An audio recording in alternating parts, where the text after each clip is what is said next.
غوث پاک سرکار فرماتے ہیں میں ادھر بیٹھا ہوا تھا، وہ ادھر بیٹھا تھا مسجد میں، وہ کھا رہا تھا۔ غوث پاک فرماتے ہیں مجھے بھوک اتنی زیادہ لگی تھی، جب وہ لقمہ اٹھا کے اپنے منہ میں ڈالنا چاہتا تھا تو بھوک کی وجہ سے منہ میرا کھل جایا کرتا تھا، اتنی بھوک مجھے لگی تھی۔ اس نے مجھے دیکھا، کہا اے مسافر ادھر ادھر تعال۔ تو غوث پاک فرماتے میں اٹھا، میں اٹھ کر کے اس کے پاس گیا، میں نے کہا بتائیں کیا بات ہے؟ اس نے کہا بھوکے ہو؟ میں نے کہا ہاں بھوکا ہوں۔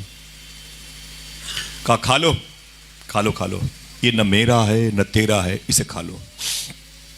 سرکار غوث پاک فرماتے ہیں یہ میرا نہیں ہے، تیرا بھی نہیں ہے، تیرا نہیں ہے، میرا بھی نہیں ہے، کیا مطلب ہے؟ کس کا کھانا ہے؟ تم کون ہو؟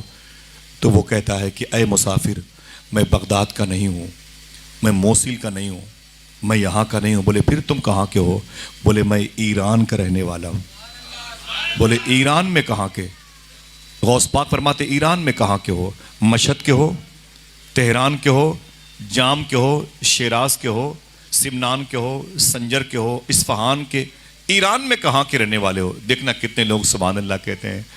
اس نے کہا اے مسافر میں اصفہان کا نہیں ہوں، میں سنجر و سمنان کا نہیں، میں جیلان کا رہنے والا ہوں۔ جیلان میرے شیخ کی پیدائش کے شہر کا نام ہے۔ غوث پاک نے اپنے شہر کا نام سنا، تڑپ گئے، اور تم جیلانی ہو؟ اس نے کہا تم جیلانی ہو؟ بولے ہاں ہاں میں جیلانی ہوں۔ بولے یہاں کیسے آ گئے؟ اس نے کہا اے مسافر میں بزنس کے لیے بغداد آ رہا تھا، تو میرے محلے میں ایک شریفوں کا خاندان رہتا ہے، میرے محلوں میں حسن حسین کے بیٹوں کا ایک مکان ہے، ایک قبیلہ آباد ہے۔ بولے پھر؟ بولے اس خاندان میں ایک بوڑھی عورت رہتی ہے۔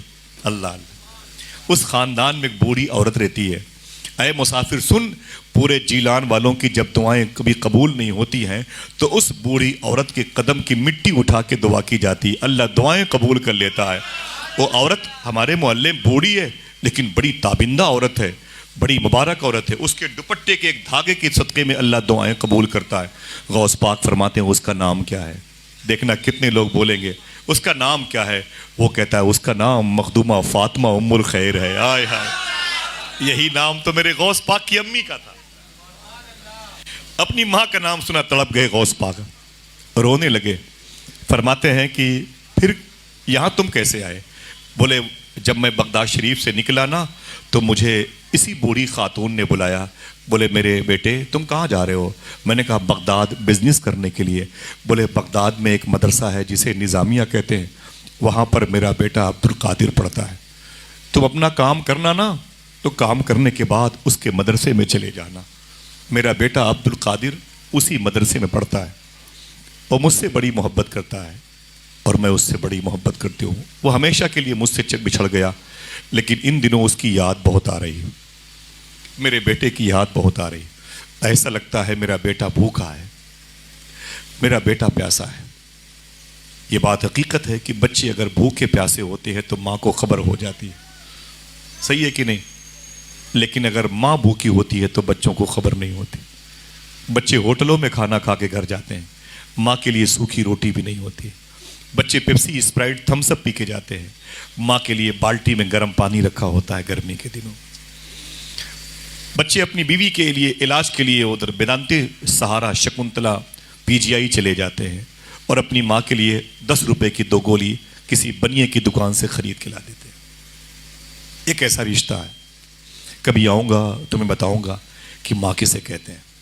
سرکار غوث پاک فرماتے ہیں مجھ سے اس نے کہا کہ مجھ سے اس بوڑھی عورت نے کہا بغداد جانا تو میرا بیٹا عبد القادر ہے، اس کو میرا سلام بولنا، یہ کچھ خرچے کے پیسے اس کو دے دینا، ان دنوں اس کی یاد بہت آ رہی ہے، اس سے بتانا کہ تیری ماں خیریت سے ہے۔ تو غوث پاک فرماتے پھر؟ وہ کہتا میں بغداد آیا، میں نے اپنا بزنس کیا، میں فارغ ہو گیا، پھر میں اس مدرسے میں گیا جہاں شیخ عبد القادر پڑھتے ہیں، جامعہ نظامیہ۔ جب میں وہاں گیا تو مدرسے کے بچے اساتذہ ٹیچرز تھے لیکن عبد القادر نہیں تھا۔ میں نے کہا شیخ عبد القادر؟ بولے جیلانی؟ میں نے کہا ہاں۔ بولے وہ امام موسیٰ کاظم، امام جواد تقی کے روضے پر ہوگا۔ بولے میں وہاں پر گیا، بولے سب ملے، عبد القادر نہ ملا۔ کسی نے کہا قریب میں امام اعظم ابو حنیفہ کی بارگاہ ہے، بولے سب ملے، عبد القادر نہ ملا۔ کسی نے کہا کرکوک سلیمانیہ موصل کردستان کی طرف ہوگا، یونس علیہ السلام کی بارگاہ، بولے سب ملے، عبد القادر نہ ملا۔ کسی نے کہا نجف میں مولا علی کے روضے پر ہوگا، بولے وہاں گیا، سب ملے، عبد القادر نہ ملا۔ کسی نے کہا کربلا میں حسین و عباس کے پاس ہوگا، بولے وہاں گیا، عبد القادر نہ ملا۔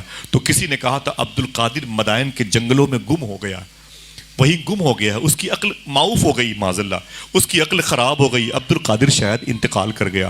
کہا پھر میں نے عبد القادر کو ڈھونڈتے ڈھونڈتے تھک گیا، میرے اپنے پیسے ختم ہو گئے۔ بولے پھر؟ بولے اب جو پیسے میرے پاس اس کی ماں نے دیے تھے، ان پیسوں سے خرید کر میں نے کھانا شروع کر دیا۔ انہی پیسوں کا یہ کھانا ہے جو ابھی میں نے تیرے سامنے رکھے دیکھے، اسی لیے میں نے تجھ سے کہا اسے کھا لے، نہ میرا ہے نہ تیرا ہے۔ اتنا سننا تھا، غوث پاک بہت روئے، اتنا روئے آنکھوں سے آنسو نکلے۔ اس نے کہا اے مسافر تو روتا کیوں ہے؟ غوث پاک فرماتے ہیں اے مسافر سن، جیلان سے آنے والے، جس عبد القادر کو تو ڈھونڈ رہا ہے وہ میں ہوں، جس کے لیے تو نے اتنی دقتوں کا سامنا کرنا پڑا تجھے، وہ میں ہوں۔ اس نے کہا تم جیلانی عبد القادر ہو؟ فرمایا میں ہوں۔ کہا وہ تیرے باپ کا نام شیخ موسیٰ جنگی دوست ہے؟ فرمایا ہاں۔ تیری ماں کا نام فاطمہ ام الخیر؟ کہا ہاں۔ کہا تیرے دادا عبداللہ جیلانی؟ فرمایا ہاں۔ کہا تیری پھپھو عائشہ؟ فرمایا ہاں، یہ میرے گھر کے لوگ ہیں، یہ میری ماں ہے۔ وہ لپٹ گیا۔ اس نے کہا اے عبد القادر تو بڑا خوش قسمت ہے، تجھے اس ماں کا شکم ملا جس کے نام کے صدقے میں اللہ دعائیں قبول کرتا ہے، تو اس شریفوں کے خاندان کا ہے، شرفا کے خاندان کا، تو حسنی حسینی لال ہے۔ میں نے کہا ہاں۔ یہ بتا میری ماں کیسی ہے؟